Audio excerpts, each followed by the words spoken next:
Hi everyone, welcome back to my channel. Today we're going to be doing a 3 Looks 1 palette using the Anastasia Modern Renaissance palette. We're just going to pretend that I have not had this exact palette since it launched and it's extremely old and very much expired, but it's fine. I'm going to start by priming my eyes with concealer for each of these looks. And here is look number 1. I definitely feel like this is a classic look to start with. And for the eyeshadows, I'm going to take the shade Bon Fresco and apply that into my crease using a fluffy brush. I always like to build up my crease color, so I'm starting out with a very minimal amount, and I'm slowly building that up, which you can see right here. And I'm bringing that up pretty high because I do have a lot of space in my crease, but I'm also going to be putting that on the outer corner of the eye and blending that up into the crease. Now I'm taking the shade Cypress Umber with a brush that's a little bit more tapered, and you can see I'm packing that on the outer corner of the eye and then using the very tip of that brush to blend it up into my crease. And same thing with this color, I'm going to be building it up instead of starting out with a lot of product, that way I don't have a lot of fallout. And then I'm going in with my previous brush to blend out the edges. And now what honestly makes the look is really brightening up that lid before we apply our lid shade. So I'm taking the Juvias Place Eye Primer in the shade 1. This is almost white, it's just not quite white, but you can use anything that's very nice and brightening. But I'm going to apply that in like a half moon shape, really nice and sharp, and I'm patting out the edges. This is just going to make that lid color pop. So for that, I'm taking the shade Vermeer and I'm just packing that right on top. You can use it without the base, it's just not going to be as bright on the lid, but either way, it is gorgeous. And now to give it a nice, beautiful transition from the light shade to the dark shade, I'm taking the shade Antique Bronze, and I'm just patting that in between the two. This has that little bit of shimmer in there, so it's just going to make that blend nice and seamless. Next, we're going to be doing a winged eyeliner. I tried my best to show you as much as I could, but I struggle showing this on camera. But I'm just taking my KVD tattoo liner and doing a fairly thin-ish wing. But here is my process if you want to watch it. Then I just applied some mascara and lashes off camera. For the lower lash line, this is super simple. We're taking that Bon Fresco shade and I'm really buffing that on the lower lash line from inner corner to outer corner. And then I'm taking the shade Cypress Umber on a short shader brush, and same thing with that. I'm going to put it from outer corner to inner corner. I'm just going to be putting this up closer to the lash line. Next, I'm taking the shade Tempera, which I realized I did not get a clip of, and I'm just putting that on the inner corner, and I'm kind of wrapping it around the inner corner. And then I'm also putting it on my brow bone. This is nice because it's not too shimmery. And that is look number 1 completed. All right, and here is look number 2. So with this one, we're definitely dipping into more of the orangey shades, and we're doing a halo eye shape. So the first color we're taking is Golden Ochre, and I'm doing the same process we did in the last look, which is just packing it on and building it up in the crease using a fluffy brush. This color is not much darker than my skin tone, but it's just going to help the next color blend, which is the shade Raw Sienna. So what we're doing with this one is kind of the same process. We're just not going to take it up as high, but I'm just using a different fluffy brush that's pretty much the same size, and I'm putting that directly into kind of that socket of the crease and then blending upwards. Next, we're going to take the shade Real Gar, which is the orange in the palette, and with a tiny little fluffy brush, I'm going to pack that on the outer corner as well as the inner corner. So my palette, like I said, it is very old, so these colors do get a little bit dusty over time, so I'm just really taking my time and packing those colors on and then blending them out. If I go straight into blending, it's going to be all over the place. But I'm putting that on outer corner, inner corner, and you can see I kind of brought that up into the crease as well. I'm just really taking my time with this and using small brushes to get the look that I desire. Next, I'm going in with the shade Red Ochre and a pencil brush, and I'm basically doing the same process. So what this is doing is making it a little bit more of a red-orange versus just a straight orange, but I'm doing that on the outer corner to inner corner. I'm just not blending that up into the crease like I did that first color. And then with a fluffy brush, I'm just going back in with a little bit more Raw Sienna to blend the edges.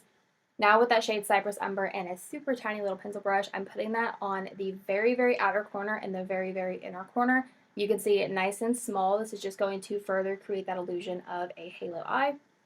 Now with that Juvias Place Eye Primer, I'm putting a little bit right in the center. Again, this is going to make that color pop. So I just applied a little bit and I'm just patting it out to blend the edges. So now I'm just going to take the shade Primavera and I'm going to pack that in the center where we applied that base, and I'm just patting it out to diffuse it towards the edges. This way it's the brightest in the center and then it diffuses into the oranges. For the lower lash line, I'm taking a pencil brush and the Raw Sienna shade, and we're going to be doing the same sort of concept. So I'm putting that on the outer corner and the inner corner, and I'm leaving the center of that lower lash line bare. And with a short shader brush and the shade Real Gar, same thing. Outer corner, inner corner, leave the inner space bare. And I always like to go in with my previous brushes just to blend out the edges. And now with the shade Cypress Umber, I'm putting that on that very outer corner, really close to the lash line, and with that tiny little brush, I'm putting that on the inner corner. And I'm kind of wrapping this around the inner corner. We'll brighten it up later, but same concept we did on top, we're doing on the bottom. And as always, go back in with your previous brushes to start to blend everything out. If you need to dip into the previous colors, you can do that as well, but I'm just kind of tweaking it where I feel necessary. And say it with me, same thing on the bottom. We're going to be taking that primer, putting it right in the center and kind of patting out to diffuse it, and taking the shade Primavera on top to diffuse the edges. I did lose a little bit of that orange, so here I'm just going back in with Real Gar to touch it up. I did apply the MAC Eye Kohl in Teddy on my waterline, which is just a kind of warm brown, but I'm taking that shade Primavera and I'm wrapping it on the inner corner, but I'm not overlapping with the dark brown, so it's going to be dark brown and then brighter. But I applied some Lashes brown mascara on the bottom, and here's look number 2. All right, look number 3 uses the least amount of colors, and I definitely feel like this is more modern Renaissance vibes. And I don't know why my clips are a little bit blurrier in this one. I don't know. So I'm taking the shade Love Letter, and I'm just packing that all over the lid. Same thing with this. My palette is way past expired, so I definitely had to take my time and build up this color. Otherwise, it was kind of dusty. But I'm just packing that all the way from inner corner to outer corner. I'm starting to bring it up into my crease. But I'm going to be going in with this tiny little fluffy brush and slowly and gradually blending that up into the crease. So I start by using this brush to kind of map out the shape that I want, and then I'm going in with a slightly bigger brush to further blend that up. I have a little bit of product on my brush, but not much at all.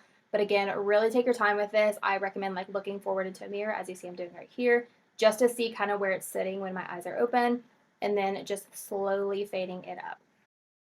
So I wanted to dip into another color. This is Bon Fresco, and with a bigger fluffy brush, I have very, very little of this just to help it further blend out. So if you are struggling with it not blending, this is another option you can do as well.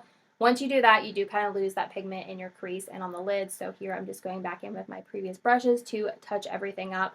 Again, it's the process of blending and building and blending and building, which means I also lost some of the pigment on my lid. So you can see I'm repacking that color on to make it nice and bright. So this look is going to have a nice grungy lower lash line, so I'm taking that same shading brush and I applied that color on the tip of it, and I'm just buffing that pretty low down on my lower lash line from inner corner to outer corner, and I'm really making sure that kind of wraps around the outer corner of the eye, as you can see right here. And first I just take a clean fluffy brush to blend it out, but then I did dip into some Bon Fresco, and I'm just overall retouching up, making sure everything is nice and diffused. But I did the exact same process on the bottom that I did on top. So this is one of my favorite techniques to do for more grungy eye looks like this, but you still want it to be a little bit sharper. So I'm taking my face powder. You want something that does have some color to it, and I'm just packing it along the edges. So it's going to clean it up, but since I'm using a powder and kind of buffing the edges, it's not going to sharpen it as if I cleaned it up with concealer or like a makeup wipe. Now we're going to start making the lower lash line nice and smoky. So I'm going to take a black eyeliner, I put it in my waterline, and I'm starting to blend it out into my lower lashes. But you want to use a eyeliner that's not quick drying, one that has a little bit of movement to it. I unfortunately use a quick drying one, so I was kind of struggling to blend it out, but it's fine because we're going to cover it up. But with a little pencil brush, I buffed it out, and with what came on my brush from my lower lash line, I'm dragging it up and creating like a little wing. You can do this with eyeshadow if you don't want to dip into eyeliner and all that. But then I'm just taking that Love Letter shade, and I'm just packing it right on top. So what this is doing is just darkening that lower lash line, but keeping it red. Now with the shade Vermeer, I'm going to really brighten the inner corner. So I applied some mascara, lashes, and that is look number 2 completed. I hope you guys enjoyed all 3 looks. Let me know what palettes you want to see next, and I will see you in my next one.